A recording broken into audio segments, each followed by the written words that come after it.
We're looking at trigonometric integrals. There's nothing special about these. They're just integrals of trigonometric functions, or any function involving trig. And there's various flavors, and there's various tools that are appropriate. Always you want to think about fundamental tool is ordinary algebra. Right after that, when you're dealing with trig functions, I always say, if you're getting stuck on a problem, any kind of algebraic problem with trig, you're probably just forgetting that there's trig identities. In particular, the Pythagorean identities are always important, and the power reduction identities are going to be important. And I'm going to do an example that focuses on those, because they're the ones that people tend to think of as a little weirder. Substitution, regular good old U sub or simple sub is important, and very often combined with those other things.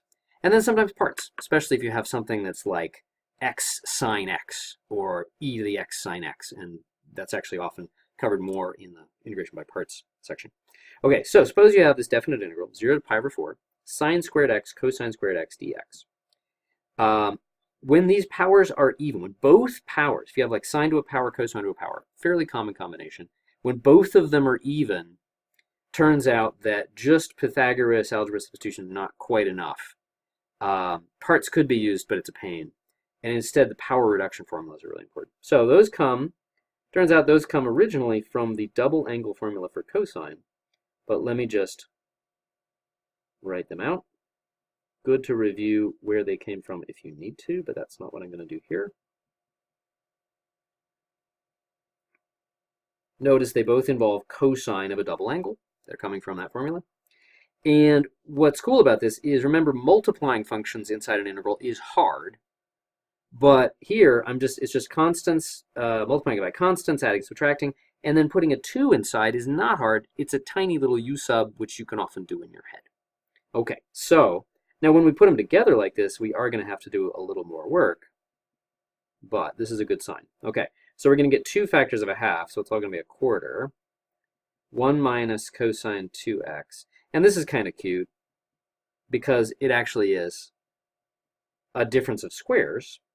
It's a little simpler than it maybe would be otherwise. Okay, and so let's see if I can fit it in here. Actually, no, I don't think I can. Okay, so I'll put it up here. That's equal to, is that good? Yeah. Okay, so 1/4 comes out. Integral 0 to pi over 4. And so that's just 1 minus cosine squared 2x. Okay. So this is a great example of how powerful algebra is. These identities, they say cosine squared of whatever. Like, I don't know, I could say like v or something. You don't want to think, hey, this has to be x.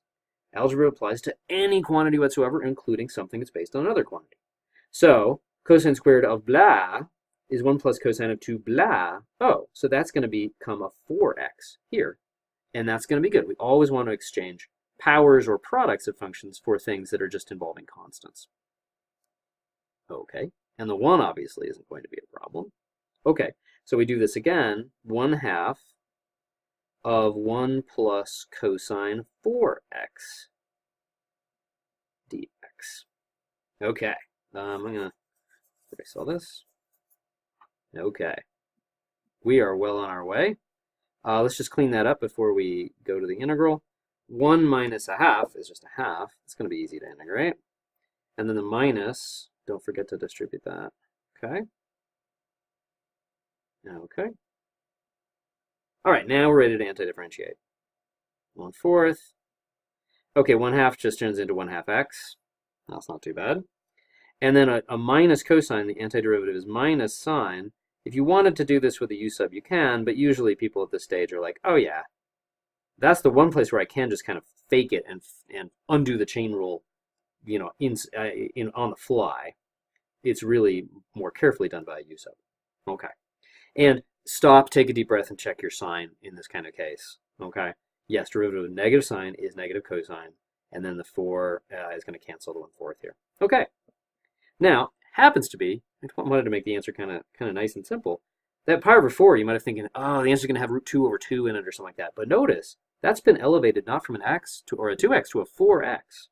So let's see, we're going to get 1/4 of, okay, 1/2 of pi over 4, so that's pi over 8. Okay, minus sine of 4 times pi over 4, sine of pi, that's 0. Boom. and then minus 0. Of course, the rest of it is 0. I do a lot of examples integrating from 0, maybe too many.